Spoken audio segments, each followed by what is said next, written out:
aqui da diferença de renda e patrimônio, porque muita gente ainda confunde. Então, olha só. Renda gera patrimônio. Então, tenho meu salário. Se eu ficar ali guardando, poupando parte dele todo mês, por exemplo, falando aqui para a maioria das pessoas que vivem de salários, tá? Você consegue acumular patrimônio. Só que você também pode usar a renda para consumo. Qual é a diferença de patrimônio para consumo? O patrimônio é algo que você compra, adquire e lhe proporciona renda. Isso aqui está no livro Pai Rico, Pai Pobre, do Robert Kiyosaki. Ele chama isso aqui de ativo. Mas até prefiro o termo patrimônio. Então, eu compro ali um imóvel e eu alugo. Todo mês eu vou estar recebendo alguma coisa desse aluguel. Eu compro uma ação e ela pode me dar de uma empresa e ela pode me dar dividendos, ela pode me dar renda. Eu compro ali um investimento de título público, ele também me dá renda. Então, isso é acúmulo de patrimônio. Percebam que por esse lado aqui eu chego num ciclo virtuoso. Renda gera patrimônio, patrimônio gera renda. E aqui eu posso repetir esse ciclo. No longo prazo, isso aqui vai ter o que a gente chama de juros compostos, né? Que é juros sobre juros. E a gente acumula patrimônio de forma inicialmente devagar e depois de forma exponencial, né? Seguindo uma função exponencial.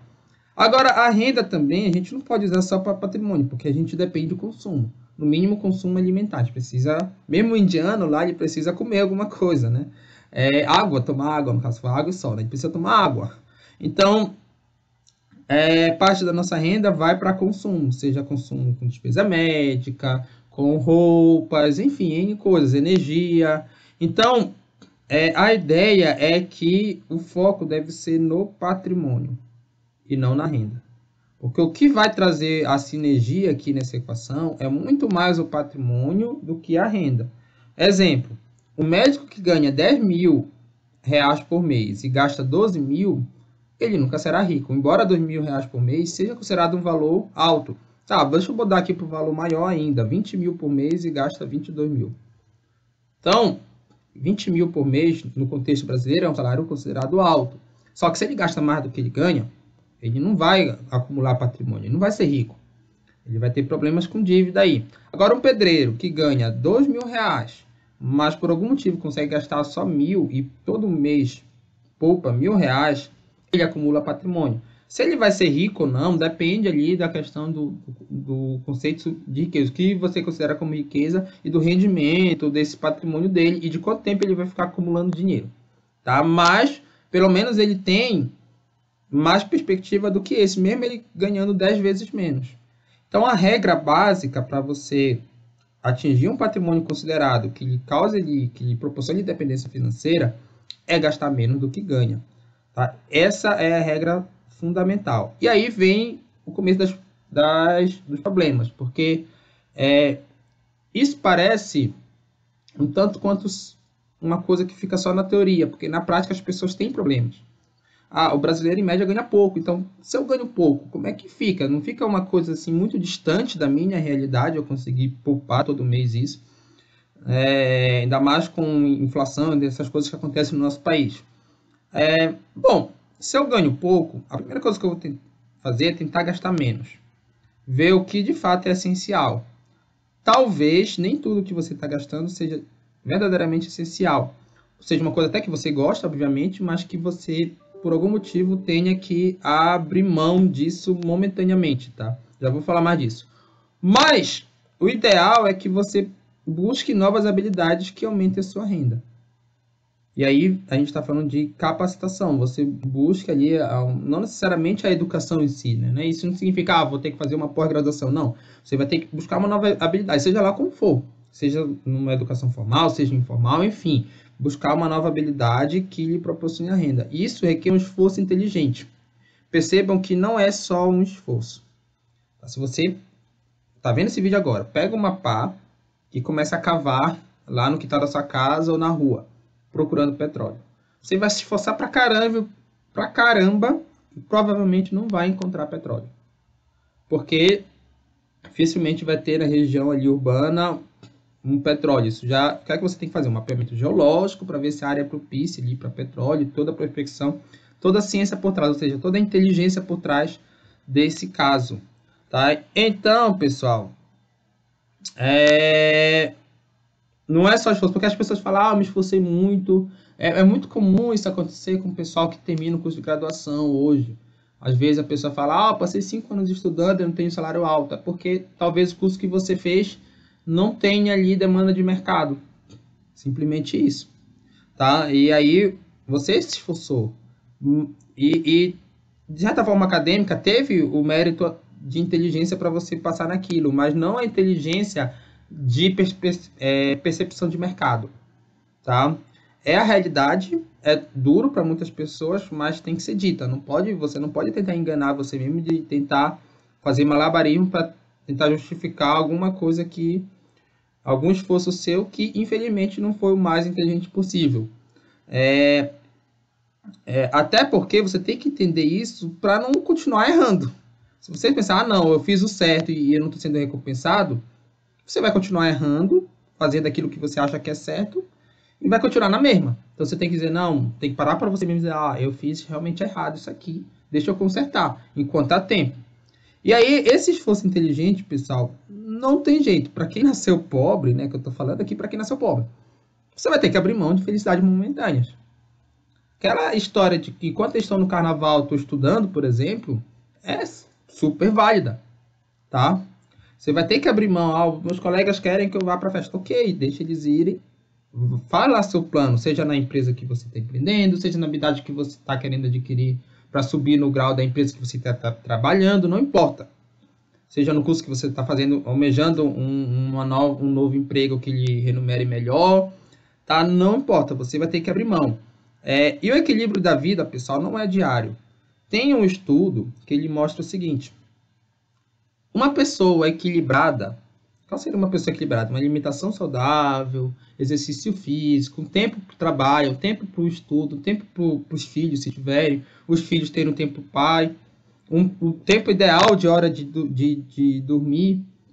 E se uma vida equilibrada com tudo que seria cientificamente comprovado de distribuição de tempo, exigiria um dia de 36 horas. E simplesmente a gente não tem tempo hoje no mundo moderno para ter uma vida equilibrada.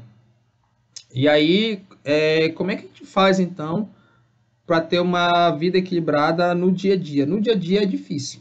Agora, ao longo da nossa vida, sim, a gente consegue.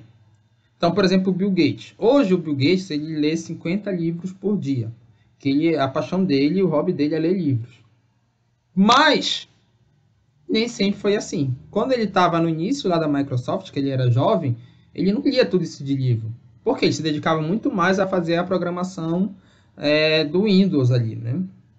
Então, ele não tinha tempo para ler. Por mais que ele adorasse ler livro naquela época, seria uma vida equilibrada para ele ler um livro sem uma preocupação de aplicar logo o conhecimento desse livro. Na época ele não tinha tempo. Então pode ser que você não tenha tempo, por exemplo, para fazer exercício físico, que é o ideal, mas no momento você vai ter que abrir mão daquilo, mas é claro que você não pode abrir mão daquilo a sua vida toda, porque já é comprovado que o exercício físico faz bem para a saúde. Talvez uns 2 ou 3 anos que você deixe de fazer exercício físico e foque no estudo ou na aquisição de algum outro tipo de conhecimento que lhe proporcione maior renda, vai compensar que aí no futuro você vai ter ali, por exemplo, patrimônio suficiente para se inscrever na melhor academia, ser acompanhado de melhores profissionais. Então, a vida é desequilibrada na maior parte do tempo, principalmente para quem nasce pobre. Mas você tem que buscar um equilíbrio, pensando aí nessas múltiplas dimensões da vida, tá? Isso requer um esforço inteligente e abrir mão de felicidades ou outras coisas que são ali no momento. Não posso gastar mais do que ganho?